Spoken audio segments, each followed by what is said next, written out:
सुनिए, देखिए, समझिए सनातन सत्य। जैसी दृष्टि वैसी सृष्टि, दृष्टि विज्ञान। कुदरत, कुदरती रचना एवं कुदरत के कानून से शाश्वत सुख की प्राप्ति। जोधपुर के परम पूज्य महात्मा उपासक प्रोफेसर डॉक्टर सोहन राज तातेड़ के निर्देशन में सनातन सत्य। जैसी दृष्टि वैसी सृष्टि, दृष्टि विज्ञान।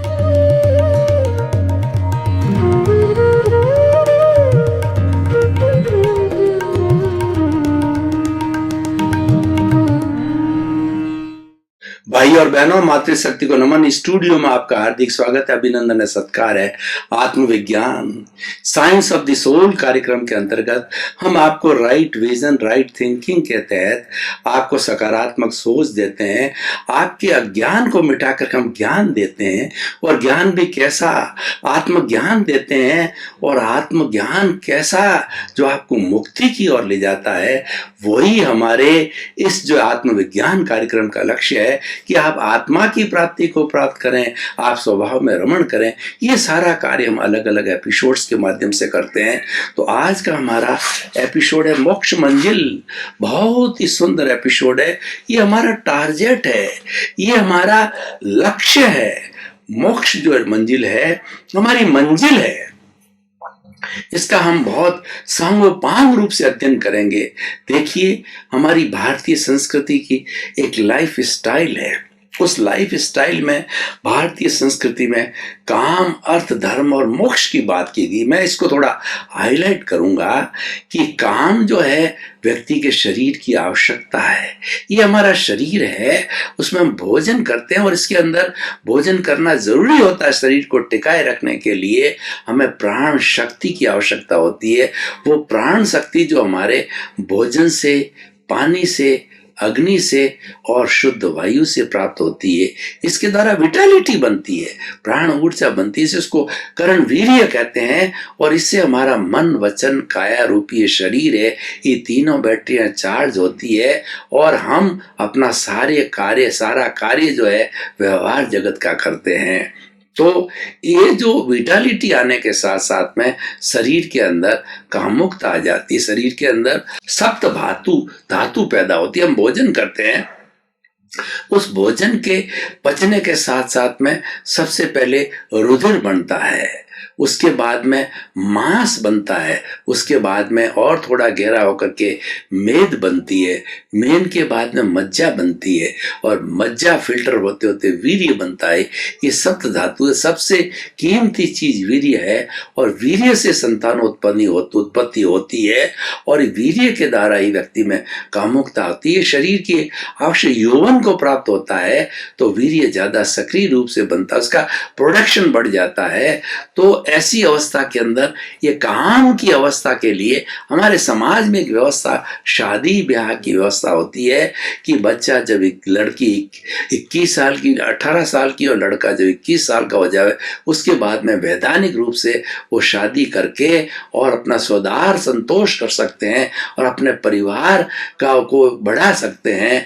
तो वो उसके स्वदार संतोष क्या होता है कि पुरुष सोचता है कि एक स्त्री को छोड़ के जो मेरी पत्नी है, उसके अलावा 7 अरब की जनसंख्या की जितने भी छोटी है मेरे से, वो सब मेरी बहनें हैं, स्त्रियां, और जो मेरे बराबर उम्र की है वो सब मेरी बहनें हैं, और मेरे से उम्र बड़ी की जो महिला है वो सब मेरी माता के समान है, और उससे भी ज्यादा बड़ी है तो मेरी दादी और नानी के समान है। स्वदार संतोष की जो है हमारे यहाँ पर ये फैमिली सिस्टम में व्यवस्था करी कि एक के साथ संतुष्ट रहे, स्त्री पुरुष के एक के साथ संतुष्ट रहे और पुरुष एक स्त्री के साथ संतुष्ट रहे। तो इसको हम जो हमारे व्यवहार जगत के अंदर ब्रह्मचर्य जो आश्रम है, वो ब्रह्मचर्य जो है अलाउड है गृहस्थी के लिए, स्वदार संतोष का, एक स्त्री एक पुरुष का होना। तो ये तुम्हारा काम। और दूसरा, मैं धीरे धीरे मोक्ष मंजिल तक आ रहा हूं। मुझे जो ऐसा रूट से चलना पड़ेगा, रूट से हम चलते चलते फ्रूट तक आएंगे, तब तक हर स्टेजेस को पार करना पड़ेगा। उसके बाद काम के बाद अर्थ आता है, अर्थ हमारा साधन है, साध्य नहीं है। साध्य तो मोक्ष है। और आज के हमारे समाज में विघटन क्यों हो रहा है कि साधन को साध्य मान लिया है, भज कलदारम भगवान धन को मान लिया है। मैं कह सकता हूं कि अगर कोई मेरे से पूछे कि संसार का भगवान कौन है, तो संसार का भगवान तो पैसा हो सकता है, लेकिन वो साधन है, वो साध्य नहीं है। साध्य हमारा मोक्ष है, भगवान है, वो शुद्ध स्वरूप को प्राप्त करना, मुक्ति को प्राप्त करना, वही सच्चा जो है वो हमारा भगवान है और वही सच्ची मोक्ष मंजिल है। उसके हम धीरे धीरे आगे पहुंचेंगे। तो हम बात कर रहे थे कि अर्थ की बात कर रहे थे कि अर्थ से हमारा सारा व्यवहार जगत चलता है। अर्थ से हमको रोटी, कपड़ा, मकान, शिक्षा, चिकित्सा, जो आदमी की मूलभूत आवश्यकता है, वो अर्थ के द्वारा प्राप्ति होती है। और अर्थ के विनिमय से हम एक चीज खरीद सकते हैं, एक चीज दे सकते हैं, ले सकते हैं। पहले बार्टर सिस्टम था। आज से जब पैसे का इन्वेंशन नहीं हुआ था, नोट का, तो उसके पहले बार्टर सिस्टम था। वो सिस्टम क्या था कि अगर आपके पास में बाजरी का प्रोडक्शन है तो बाजरी को बेच करके आपने सब्जी खरीद ली, और आपके पास में कपड़ा है तो कपड़े को आवश्यकता हो तो कपड़े को बेच करके आपने गुड़ खरीद लिया, और आपने घी, तेल वगैरह जो है हमारा मिर्च मसाले खरीद लिए। मतलब एक वस्तु का दूसरी वस्तु से विनिमय करना बार्टर सिस्टम कहलाता। अब तो खैर हमारे पास के अंदर ये जो है नोट के रूप में जो मुद्रा आ गई है, तो ये हमारा सारा अर्थ है। लेकिन अर्थ अनर्थ नहीं बनना चाहिए। आज हो क्या रहा है, अर्थ को अनर्थ बना दिया गया है। मैं आपको एक उदाहरण देना चाहता हूं। मैं सारी बात क्यों कर रहा हूं कि धीरे धीरे ये समझा करके आपको मोक्ष तक ले जाऊंगा। और मैं प्रारंभ से ही मोक्ष की बात करता तो आप समझ नहीं पाएंगे, क्योंकि किसी व्यक्ति को स्टडी कराने के लिए सबसे पहले उसको उम्र के अनुसार प्ले ग्रुप से प्राइमरी, फिर सेकेंडरी, फिर उसके प्राइमरी के बाद मिडल, फिर सेकेंडरी, फिर उसके बाद कॉलेज, कॉलेज के बाद के अंदर यूनिवर्सिटी, उस स्तर पर धीरे धीरे चलना होता है। तो हम बात कर रहे थे कि हमारा जो अर्थ का जो आज मैं एक सिनेरियो खींचता हूं कि आज से 20, 30, 50 साल पहले जाइए और मैं एक सर्कल खींचता हूं। एक सर्कल का केवल एक वृत्त होता है, तो एक वृत्त का केवल एक सेंटर होता है। तो आज से 30-50 साल पहले उस सेंटर में, आकर्षण का केंद्र जो सेंटर है, उसमें गुण रहते थे, उसमें गुणी रहा करते थे, सदाचारी व्यक्ति रहा करते थे, उनकी प्रतिष्ठा होती थी, उनको पद दिया जाता था और उनको मान्य करती थी सोसाइटी कि ये इनका जो जीवन है ये ग्रहणीय जीवन है, और उनको प्रायोरिटी दी जाती थी। और परिधि के ऊपर दूसरे साधन थे, जिन साधनों की मैं बात कर रहा हूं, धन है, दौलत है, प्लॉट है, मकान है, ज्वेलरी है, बैंक है, बैलेंस है, जितना भी अर्थ से जुड़ी चीजें सब परिधि में रहती थी। तो इस परिधि अब क्या हुआ कि देखिए, अब अनर्थ क्या, मैं अर्थ, ये हमारा एक अर्थ का सही स्ट्रक्चर था। अब मैं अनर्थ कैसे बताना चाहता हूं कि व्यक्ति को लोभ आया, समय का फेर आया, 5वां आ रहा है, व्यक्ति में लोभ की प्रवृत्ति तो है ही। 9 संज्ञाएं, हर प्राणी के अंदर 9 संज्ञा है। कौन कौन सी 9 संज्ञा है? भय, शोक, एक तो मैथुन, भय, शोक और जुगुप्सा और ओग संज्ञा और लोक संख्या, ये हर एक के अंदर है। तो व्यक्ति लोभ की संख्या के वशीभूत होकर बहुत से सारे लोग लोभ में पड़ गए, और जो लोभ में पड़ने कारण जो हमारी परिधि के ऊपर जो साधन था, धन दौलत प्रॉपर्टी थी, उसको तो सेंटर में ले, और बेचारे सदाचारी लोग थे, सादगी वाले जीवन जीने वाले थे, और गुणी व्यक्ति थे, उनको पटक दिया परिधि पे, उनकी वैल्यू समाप्त हो गई। और वैल्यू किसकी बढ़ गई? धन की वैल्यू बढ़ गई। इसीलिए एन के प्रकार व्यक्ति धन कमाने लग गया, और सोसाइटी में बुराई आ गई कि जो व्यक्ति कुबेर पति है, जो व्यक्ति कैसे भी कमाए, इल बाई फाउल, जो फाउल मीन से भी पैसे कमाए हों, बाई हुक और क्रुक कमाए हों, लेकिन उसके पास पैसा है तो उसको जो है सबसे ऊंचा स्थान दिया जाता था, उसको अध्यक्ष बनाया जाता था, उसको फर्स्ट लाइन में बिठाया जाता था, उसका मान होता था, सम्मान होता था। ये गलत हो गया, ये हमारे मूल में भूल हो गई। इसी मूल में भूल होने के कारण जो है हमारा सारा वर्तमान सिस्टम, जो पहले बैलेंस सिस्टम था, वो बिगड़ गया, और आज तो बहुत चरम सीमा के ऊपर इसी भूल के कारण बिगड़ गया। क्यों? कि हमने साधन को साध्य मान लिया। पैसा सब कुछ, पैसा कुछ है, पैसा साधन है, पर पैसा सब कुछ नहीं है। सब कुछ है, मानव जीवन है, सब कुछ गुण है, और सब कुछ की बात करूं तो सबसे बड़ा लक्ष्य हमारा मुक्ति का लक्ष्य है। तो हम चले थे काम और अर्थ, ये सारा व्यवहार जगत के अंदर चलता है। मैं धीरे धीरे मुक्ति की ओर ले जा रहा हूं। तो व्यवहार जगत के अंदर ये सब होता है, और ये तो जन्म जन्मांतर से चला आ रहा है। तो अब हमें धीरे धीरे मुक्ति की ओर जाना, तो हम धर्म का साधन लेते हैं। धर्म का क्या है? आत्मशुद्धि साधनम धर्म।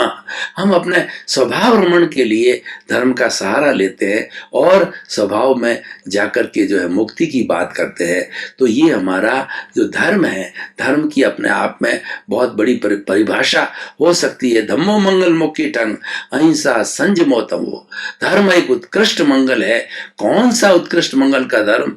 जिसमें अहिंसा हो, जिसमें संयम हो और जिसमें तप हो। जो संयम का अर्थ होता है सर्वभूतेषु संयम अहिंसा, प्राणी मात्र के प्रति जो है करुणा की भावना रखना, उनका उनका उनका जो है वो किसी तरह को परेशान ना करना, ये सारी अहिंसा की बात आती थी। और इस तरीके से जो है हमारा ये सारा जो है वो धर्म का कार्य चलता था। अहिंसा, संयम और तप। तप जो है एक शोधन की प्रक्रिया है, अपने दोषों को धोने की प्रक्रिया है, अपने द्वारा की गई भूलों को धोने की समस्या है। उसके लिए सामायिक आलोचना, प्रतिक्रमण, प्रत्याख्यान का विधान किया गया। तो इसलिए हमारा ये जो है धर्म हुआ। अब हम मोक्ष की बात करते हैं। मोक्ष का अर्थ होता है मुक्ति को प्राप्त करना। हम मुक्ति को कैसे प्राप्त करें? मुक्ति में अवरोधक क्या है? देखिए, हमारा ये जो शरीर है, ये शरीर जो बना है वो शरीर दो चीजों से बना है। एक तो इसके अंदर आत्मा की एविडेंस है, आत्मा की हाजिरी है, तब ये शरीर बोलता है, ये शरीर चिंतन करता है, और ये शरीर मन वचन काया रूपी तीनों बैटरियां है, सबका संचालन होता है और सारी प्रवृत्तियां करता है जगत की। तो एक तो हमारी आत्मा की हाजिरी हो गई, और इस स्थूल शरीर को देने वाला है वो हमारी कॉजल बॉडी है। हमने जन्म जन्मांतर के अंदर जो जो कॉजेज डाले हैं, उन कॉजेज के अनुरूप जो है ये हमको स्थूल शरीर मिला है। मूल तो अति सूक्ष्म है, वो हमारा कार्बन शरीर या कॉजल बॉडी है, जो चतुस्पर्शी है, और उसके अंदर 8 तरह के मूल्य कर्म है, वो पौद्गलिक है, और वो चतुस्पर्शी आंखों से दिखाई नहीं देता है। इतने सूक्ष्म परमाणु होते हैं। अभी तक विज्ञान की किसी भी जो इंस्ट्रूमेंट के अंदर देखे नहीं गए हैं, उनको तो मात्र जो है चतुस्पर्शियों को अवधि ज्ञानी, मन प्रज्ञानी और केवल ज्ञानी तो संपूर्ण अवस्था में देखते ही हैं। तो ऐसा हमारा कार्बन शरीर जो है ये चतुस्पर्शी जो है परमाणुओं का, पुद्गलों का बना हुआ होता है, और ये पुण्य और पाप का चिट्ठा होता है। उसके अनुरूप ही हमको रिजल्ट मिलते हैं। तो इस कॉजल बॉडी है वो अज्ञान है, इसके कारण मुक्ति नहीं हो रही है। आत्मा तो चेतन तत्व है। चेतन किसे कहते हैं? जो कि जिसमें असंख्य परमाणुओं के पिंड को हम चेतना कहते हैं। चेतना के अंदर जो है ग्रोथ होती है, प्रजनन होता है, और चेतना में प्रतीति होती है, सुख दुख की अनुभूति होती है, प्लेजर्स का पता पड़ता है, अनुभव होता है।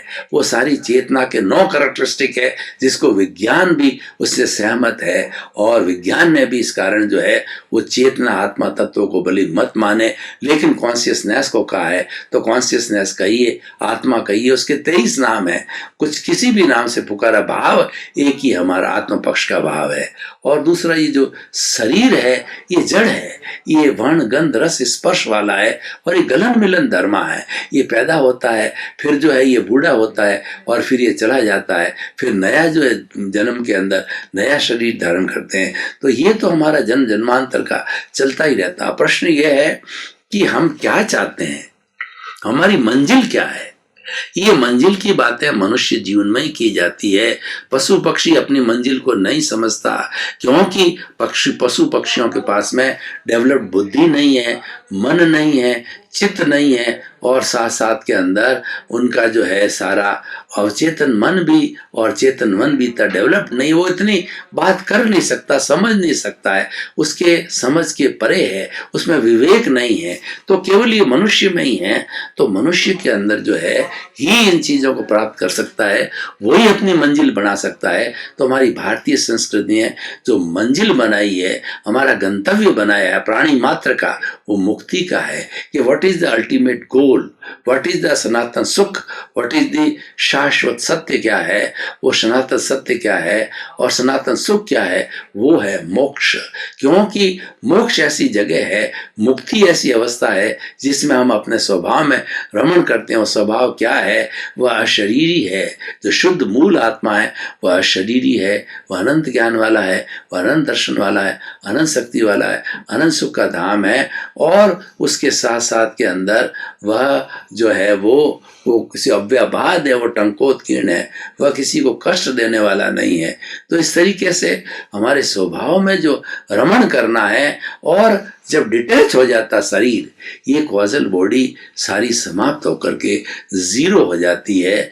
ये जो सामायिक आलोचना प्रतिक्रमण प्रत्याख्यान के द्वारा ये जीरो हो जाती है, तो जीरो होने के बाद के अंदर ये मुक्ति की अवस्था आती है। और मोक्ष जो है सिद्धशीला है। जो हमने पहले पिछले अध्याय के अंदर, पिछले एपिसोड के अंदर हमने ये बात की कि 3 तरह के लोग होते हैं। हमारे मनुष्य का शरीर ये पूरा एक लोक के स्वरूप है। हमारी अधोगति कमर के नीचे की होती है, अधोगति नार की होती है। और मध्य लोक होता है, वो हमारा पेट और जो शरीर का मध्य भाग होता है, वो हमारा जो वर्तमान का लोक है, मध्य लोक है, जिसके अंदर की तिर्यंज गति और मनुष्य गति वाले हैं। और इसके ऊपर का होता है देव गति वाले होते हैं। और जो शस्त्र सार है वो सिद्धशीला है, उसके अंदर ऐसी सारी मुक्त आत्माएं जाकर के और वो सिद्ध बुद्ध मुक्त बन जाती है और अशरीरी हो जाती है। और उसको अनंत ज्ञान, अनंत शक्ति, अनंत सुख का धाम हो जाती है। हमारे जीवन के अंदर ये सुख दुख की अनुभूतियां आती रहे जाती रहे तो हम दुखी हो जाते हैं। इस कारण चाहते हैं कि हमको तो ऐसा परमानेंट सुख मिले कि वापस दुख मिले ही नहीं। क्योंकि वर्तमान जीवन के अंदर तो हमारा सब संजोगों का संसार है और हर संयोग के साथ में वियोग जुड़ा हुआ है। आज हम किसी के परिवार के साथ जुड़े हुए तो एक हमारा आयुष्य का, कर्म का, जन्म का समय आता है कि हम उनको छोड़ के चले जाते हैं, या हमारा प्रिय व्यक्ति कोई हमको छोड़ के चला जाएगा। ये निश्चित है, जो आया है वह जाएगा। कोई भी इस दुनिया में जीवित प्राणी अमर नहीं है। और जो नेचर, कुदरत का कानून और कुदरत की रचना ने किसी व्यक्ति को अमर नहीं बनाया है, वो तो मुक्ति की बात करता है। कुदरत कहती है आप अमर बनना चाहते हो तो मुक्ति की, अशरीर की शैलेसी जो 14वां गुण स्थान है उसको प्राप्त करो। उसको प्राप्त करने की पूरी विधि बताई है। और वो मुक्ति की अवस्था को मनुष्य ही जा सकता है, ऐसा दूसरा प्राणी कोई नहीं जा सकता। क्योंकि मनुष्य के पास के अंदर सारी जो है सब चीज डेवलप्ड होती है, वही चिंतन करके और अपने स्वभाव में रमण कर सकता है। दूसरा प्राणी अपने स्वभाव में रमण नहीं कर सकता। वो तो थोड़ा सा पाप करते हैं, थोड़ा सा पुण्य करते हैं और कर्मों का बंधन करते हैं और थोड़ी निर्जरा होती है, उनकी आंशिक रूप में होती है। लेकिन मनुष्य जो है वो पूर्ण रूप में निर्जरा करके और मंजिल को प्राप्त कर सकता है, वो मोक्ष की मंजिल है। तो भाई और बहनों, इस एपिसोड को मैं निष्कर्ष की भाषा में कसौटी पर कसता हूँ, तराजू पर तोलता हूँ, तो हमको मालूम पड़ेगा कि ये हमारी स्थिति बहुत अच्छी है। हमें हर व्यक्ति को अपना अंतिम लक्ष्य मुक्ति का बनाना चाहिए। उससे फायदा क्या होगा? अब प्रश्न ये है, ये एपिसोड व्यक्ति को क्या फायदा देगा, समाज को फायदा क्या देगा? जब व्यक्ति की मंजिल बहुत ऊंची हो जाती है तो व्यक्ति क्या प्लानिंग बड़ी बड़ी करता है, और मंजिल छोटी होती है मान लो तो वो थोड़े समय में पाठ करके और पहुंच जाता है और फिर उसके बाद के अंदर वह जो लिथार्जिक हो जाता है। इसीलिए हमेशा मंजिल बहुत ऊंची रखनी चाहिए, चाहे हमारा हाथ, चाहे हमारी छलांग लगे या ना लगे, तो वो मंजिल है वो मोक्ष की रखनी चाहिए। उससे प्लानिंग बड़ी होगी। प्लानिंग क्या बड़ी होगी वो मैं आपको बताना चाहता हूं कि हम अकर्ता भाव में रहेंगे। मोक्ष को प्राप्त करने के लिए 5 आज्ञा का पालन होता है। 5 आज्ञा भगवान महावीर है, 5 आज्ञा 24 तीर्थंकर है, 5 आज्ञा मोक्ष है और 5 आज्ञा सिमंदर स्वामी है। इसका पालन करना के लिए मनुष्य अपने एक लक्ष्य बना देगा और एक जागृति करेगा, उसके अंदर ही रहेगा। क्योंकि ये स्वभाव में रमण करती है। जब कोई भी ज्ञानी पुरुष हमको ज्ञान देता देता है तो उसकी कृपा से क्या होता है कि हमारा क्रोध मान माया रूपी जो हमारा जहर है वो ज्ञानी पुरुष वो सर्जरी करने वाला सर्जन होता है, तो वो अपनी कृपा से जो है उसको हटा देता है और हटा करके जो है हमको पुरुष बना देता है। यानी कि हमारे जब राग द्वेष को हटा दिया तो हमारी केवल डिस्चार्ज आत्मा ही रहेगी। जन्म जन्मांतर से हमारे कर्म जो इकट्ठे हुए हैं वो केवल उसका डिस्चार्ज चलता रहेगा, लेकिन जो चार्जिंग पॉइंट जो हमारा कषाय था, क्रोध था, उसको वो विलीन कर देता है, उसको फेंक देता है। तो ये बहुत बड़ी उपलब्धि होती है और ऐसा व्यक्ति मंजिल तक पहुंचता है, क्योंकि जो ज्ञानी पुरुष होता है वह हमें ये प्रतीति करा देता है, हमारे अनुभव में ये बात बिठा देता है कि तुम तो शुद्ध आत्मा हो और तुम पुरुष हो, उसी का इसका ही पुरुषार्थ करते रहो, अपने स्वभाव में रमण करो। तो ये प्रतीति करा देता है और साथ साथ के अंदर लगभग 15% जो है हमको जागृति दे देता है। ज्ञान के साथ साथ में तीनों चीजें वो पूर्ति करके देता है, प्रतीति, जागृति जिसको हम लक्ष्य कह सकते हैं, और तीसरा अनुभव। क्योंकि अनुभव जैसे जैसे बढ़ेगा और 100% अनुभव अवस्था में आ जाएगा तो 100% आवड़ने के बाद में पहले केवल दर्शन होता है, फिर केवल ज्ञान होता है और केवल ज्ञान के बाद में उसी जन्म के अंदर वह जीव सिद्ध बुद्ध मुक्त मोक्ष मंजिल तक पहुंच जाता है। तो मोक्ष तक मंजिल तक पहुंचने के लिए हमें इनका सहारा लेना चाहिए और इनका अभ्यास रोज करना चाहिए। इनको मैं थोड़ा खोल के बता देता हूं कि पहली आज्ञा ये कहती है कि रिलेटिव 84 लाख जीवा योनि के प्राणी जो शरीरधारी है उनको नामधारी देहधारी पैकिंग रूप के अंदर समझना कि ये शरीरधारी है और ये नाशवान, ये शरीर जड़ है। और दूसरा रियल होता है उसी सभी जो पैकिंग के अंदर जो है नामधारी देहधारी के अंदर जो विराजमान है वो शुद्ध आत्मा है। और उसके लिए हमको खास तौर से करना है कि जो उसके अंदर जो विराजमान शुद्ध आत्मा है वो सबका एक सा है। भगवान महावीर का है, राम का है, कृष्ण का, आपका और मेरा है। वो शुद्ध आत्मा मूल स्वरूप में कोई अंतर नहीं है, सारा अंतर रिलेटिव के कारण है। और रिलेटिव अपने अपने कर्मों के भुगतान के अनुरूप है, क्योंकि रिलेटिव जो शरीर है वो मिलता ही है पूर्व जन्म के कर्मों के भुगतान के लिए। उसके अंदर पूरी वो नरगति, तिरंज गति, मनुष्य गति, देव गति के अंदर जन्म लेता है। पर इन गतियों के चक्कर को छोड़ के 84 लाख जीवा योनियों को छोड़ के हम मोक्ष मंजिल की बात कर रहे हैं, तो हमें अपनी जागृति को बढ़ाना है। तो ये हो गया सारा रियल। और थर्ड हो गया कि कर्ता व्यवस्थित शक्ति है जो सबसे बड़ा, ये हमारी जो कुदरत है और कुदरती रचना है और कुदरत का कानून है, वो ये स्पष्ट कहती है कि मैं 84 लाख जीवा योनि का भरण पोषण करती हूँ। उनके जैसा उपादान है, जैसा उन्होंने कॉजेस डाले हैं, उसके अनुरूप जो है मैं साधन जुटाती हूँ। लेकिन मैंने किसी को भी कर्ता बनने की न तो किसी को परमिशन दी है, न अथॉरिटी दी है। अगर वह अपने आप को कर्ता मानता है या दूसरे अन्य को भी कर्ता मानता है तो उसका ज्ञान है। उसका ज्ञान का परिणाम ये होगा कि बार बार उसके कॉजेज पड़ेंगे और बार बार कॉजेज बड़ी बनेगी और बार बार वो जन्म धारण करेगा। वही दुख का कारण है। इसलिए दुख का कारण है वो अज्ञान माना गया है और सुख का कारण उसका निराकरण करने को ज्ञान माना गया है। तो इस तरीके से मोक्ष मंजिल को प्राप्त करने के लिए ये तीन आ गया कि कर्ता तो व्यवस्थित शक्ति है, सर्कमस्टांशियल जो है वो एविडेंसेज है, वो साइंटिफिक सर्कमस्टांशियल एविडेंस है, वो कुदरत है, वो कुदरत की रचना है। कुदरत की रचना के अंदर 6 द्रव्य आते हैं।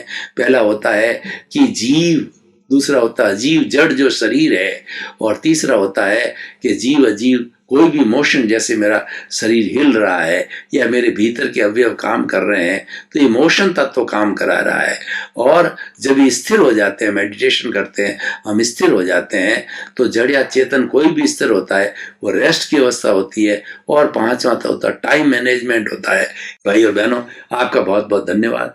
आप पुनरुत्थान, आप ये जो कार्यक्रम हमारा जो आत्मविज्ञान कार्यक्रम है वो बराबर देख रहे हो और देखते रहना चाहिए, क्योंकि ये सही दृष्टि देता है और आपके भीतर सही ज्ञान को पैदा करते हैं और आपने मोक्ष मंजिल को प्राप्त कर सकते हो। इस हिसाब से डिजाइन किया गया है। तो आपके प्रति मंगल भावना, शुभकामना कि आपका जीवन आनंदमय हो, मंगलमय हो। आपके प्रति बहुत बहुत शुभ।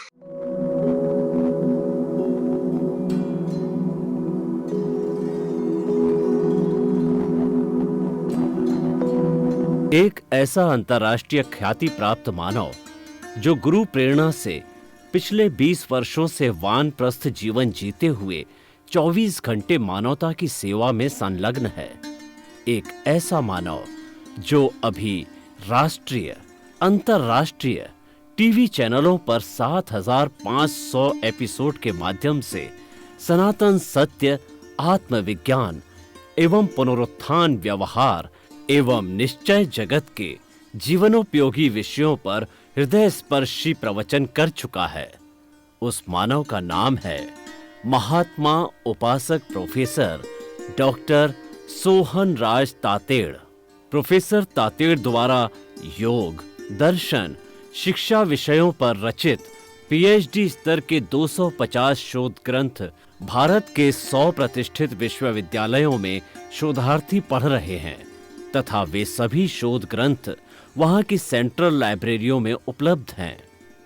महात्मा सोहन राज ने अभी तक हजारों स्कूलों, कॉलेजों, विश्वविद्यालयों एवं संस्थाओं में सेमिनार, वर्कशॉप, कैंप लगाकर लाखों विद्यार्थियों को योग, दर्शन, शिक्षा का प्रशिक्षण देकर उन्हें सुसंस्कारित किया।